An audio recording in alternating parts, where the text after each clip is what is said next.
Dali, ayan. Pinupunas nila yung rag sa sahig. Tapos, Ay! Bakit mabagal? Okay! Hanggan! Kasiwakan mo rin naman. Ganyan lang isasama mo yung basahan para kayo naglilinis ng bahay. oo, ganyan nga. Patalikod! Patalikod!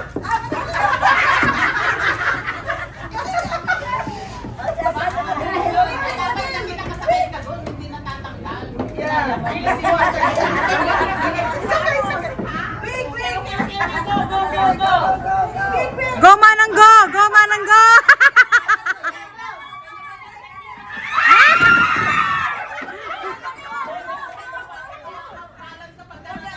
Manang, i-ano mo na lang, i-ano mo yung dalawang paa mo. One at a time, yan. Ganyan, ganyan, ganyan, yung ganyan.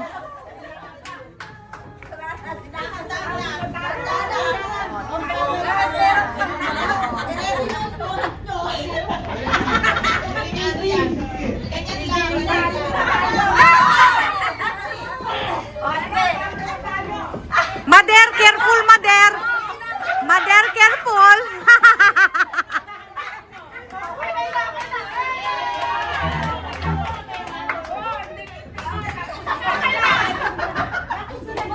O, panalo yun. Hello mga langga! Welcome back to our channel. So today we are at Guelph, Ontario. Dahil sinurpresa namin ang aming isa sa mga kaibigan namin dito sa Guelph sa kanyang 60th birthday. So ayan siya. Happy 60th birthday, Ate Sonia!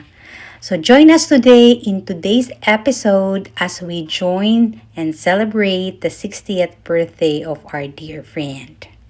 So scared. Sophia. I made a acronym for the name Sonia. S stands for shining. Shining star. O for the optimistic. N is for nurturing. I is for inspiring. A is admirable. So yung pangalan mo pala Sonia is wisdom. Sophia. She's my friend. Okay. So our verse for this afternoon is found in Psalms 106, verse 1. And I read, Praise ye the Lord, give thanks unto the Lord, for he is good, for his mercy endureth forever. And God is good all the time. We need a song of praise in His heart. God is good. her life, even in this ministry in Guelph, as well as for all of us. Madam Cherry too celebrated her birthday today, and we really thank God for the goodness of God in her life too, as well as the best is our 60th birthday. Okay, so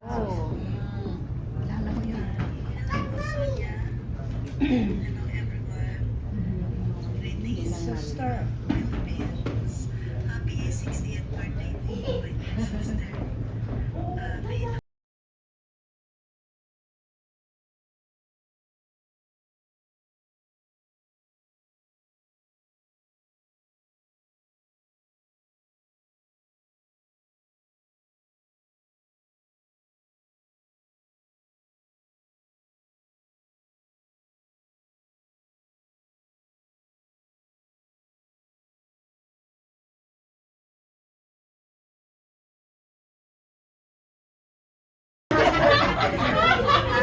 Happy New Year. Birthday to you. Happy birthday to you. Happy birthday. Happy birthday. Happy birthday, Ate. Kiss na, I love you. Happy birthday. What do you call me? What do you call them? Where did Tita Sonia go? They go to? Oh, they go Happy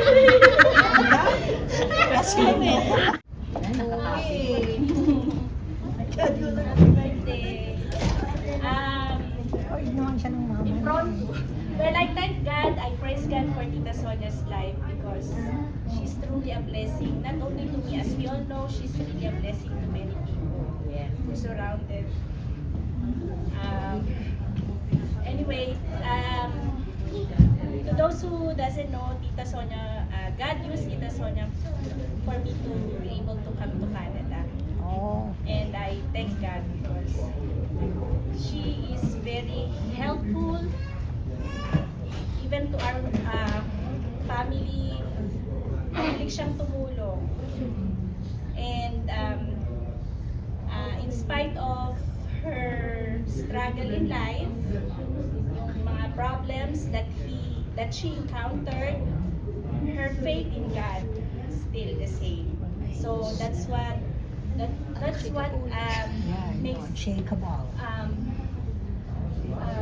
that's yun yung nag-inspire sa akin na natutunan what I've learned from Tita Sonia, na she still in spite of the problem na na-encounter niya, that yung faith niya sa Panginoon still the same.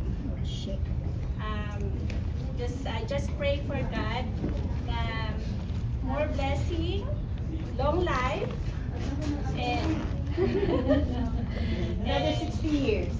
yeah, long life and good health sa kanyang buhay, na lalo pa siyang magpatuloy sa Panginoon, which I know na alam kong gagawin niya yun. So, Tita, happy birthday. Thank you sa everyday messages.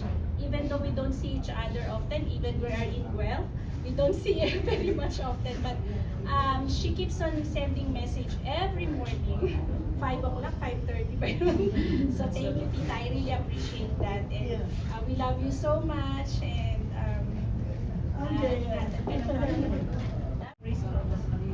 And she's gonna be a grandma, do you know that? Yeah. So we praise God for that.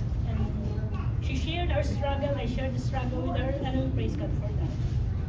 And thank you for coming. I know it's very short and rushed, but thank you for your sacrifice. And I praise God for this place, that God used this place in spite of the spite. And with your presence is really encouragement for everyone. And thank you. And before we close our program, may I call Sister Trixie to close us. I met my husband. Oh! Siya yung nag-ano sa amin, she made a bridge. Yeah.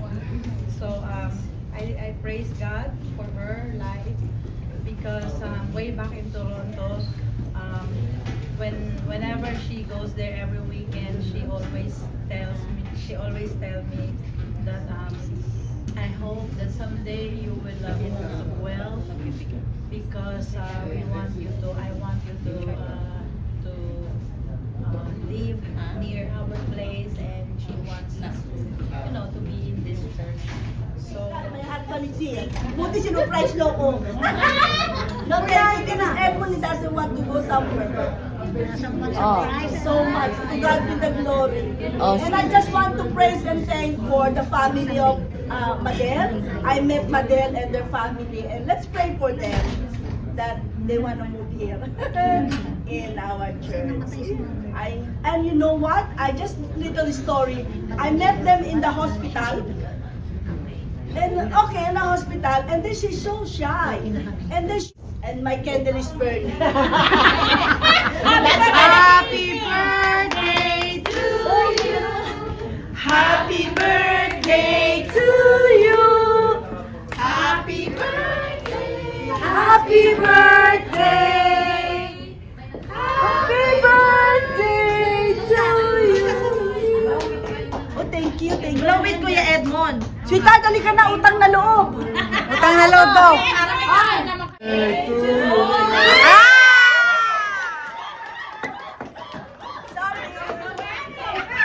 Okay na.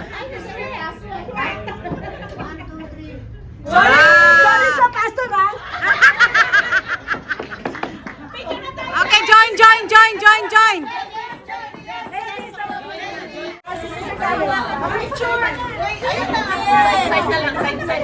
Side na lang. Para magkaya. Saglit lang.